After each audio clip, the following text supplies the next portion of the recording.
Just Stop Oil sort of permanently on our social media feeds and in the news after the kind of more kind of shock and awe tactics in relation to various big summer events. They've kind of gone back to their day job, which is these slow marches through London. They've also been spraying orange paint over various government departments, as well as Policy Exchange think tank, who they've got a beef with, presumably because they've published a report that they disagree with. But it's also, look, the temperature's been turning up a little bit. There's been a few clashes on the street. There was this video that has been doing the rounds this week of a driver whose car seems to have crashed. He's got his pregnant wife in there. It's unclear as to how this crash came about, but he goes and accosts one of the men there. I kind of sense that, this was almost something like this was probably bound to happen in some respects. But, where do you think we're at now with Just Stop Oil? Obviously, everyone is, their patience, everyone's patience has worn thin with them, and yet they're still going. Is this just going to be us forever? I think there was a time at which I thought Just Stop Oil could do pretty much what they wanted and the police wouldn't intervene. I think that is actually starting to change. We are seeing prosecutions of Just Stop Oil. They are going to prison. And I think that, I think I share your view that the public attitude is changing to an extent where I think we will see, hopefully, I think we should see more police intervention against these protests because, as we've said on this podcast before, the right to demonstrate is not an absolute. You have no right to disrupt the working lives of hundreds of, millions of people in a working metropolis in order to express your opinion. That's not what demonstration is, and nor should it be. So I think we will see a greater pushback from a kind of law enforcement perspective. And I think we are seeing a greater pushback from the public as well, who, most of them might be sympathetic to the less extreme version of what Just Stop Oil want, which is, a more green future. I think most, some people will agree with that message, but it's the way that they go. I mean, as we've said before, these methods are just not being stomached, and there is a concern that people will take the law into their own hands more and more if they don't see the kind of law and order response that they want. Yeah, I mean, the police have to step up, or people get frustrated, don't they? Now, you wrote a great article this week. Can I reference your article? No, please. Can I do that for you? I mean, it's been a busy week because my book came out, for your mind. There it is. But I loved Available your all article good this week stuff. about all the blatant hypocrisy of the protesters. Like you said in your article, you don't have to do a great deal of investigative journalism to find they've all gone on flashy holidays. They don't mind at all flying to the other side of the world for 3 weeks somewhere exotic and then come back and demonstrate about oil. Well, one of my bugbears, you're going to have to excuse me as a woman for having noticed this, but how many of them have got coloured hair, like pink hair or blue hair or whatever? Like, that process of dyeing your hair is really bad for fish. Yes, I've got highlights, I'm doing it as well, but I'm not out there protesting with any of them.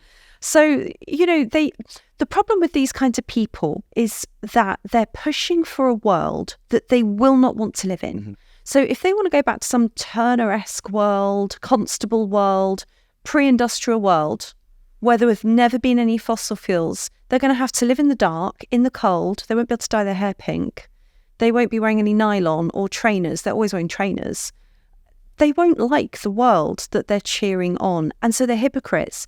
They're saying they want everybody else to change their lifestyle, but we don't see them change their lifestyle.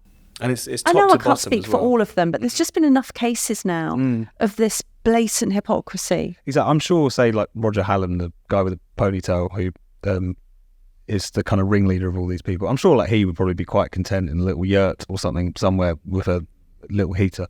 But I think you're right, Laura, I mean, not least because I've made the point in the piece, but it's just the reason you see so much hypocrisy this week with the woman who threw the confetti over George Osborne's kind of Just Stop Oil linked, in a sense, went on this expensive holiday. One of the co-founders of Extinction Rebellion was found to have gone on this jet set retreat to Costa Rica as like a psychedelics retreat, costing thousands of pounds. Well, actually, she claims that's where some of the ideas were formed, which might tell us something. But yeah, it's the world that they're trying to promote, to the extent that they have thought about it would be miserable. Lower horizons, you can't go anywhere, you have to put up with your lot.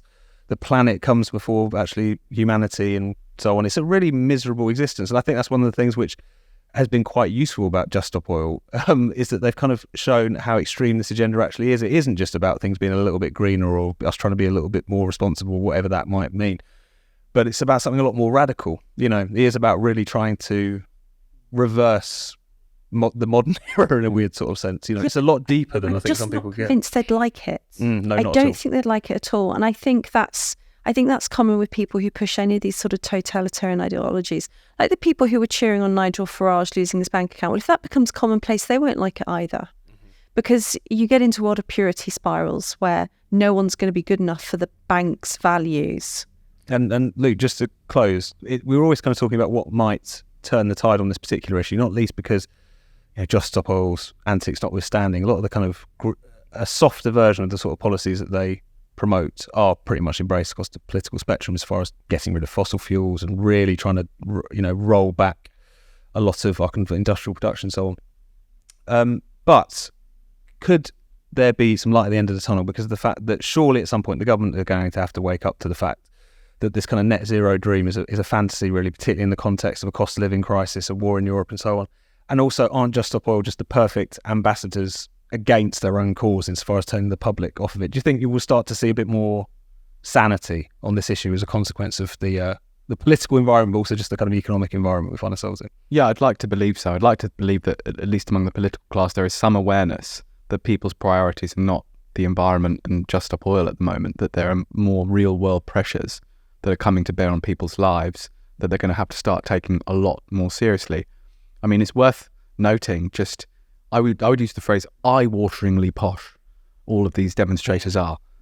That whenever you hear them speak, whenever you read their names, it's almost comical, the level of privilege that they Found a new one this week, Eben Lazarus. Eben Lazarus. Yeah, to add to Edred Whittingham and Indigo Rumbelow. I mean, I'm keeping track of them. I don't think they're real. I think we've actually entered some kind of alternate reality. Well, we're in some other kind of dimension. It's just where did they come from? I've some never kind of met people ayahuasca with these names. hallucinative process.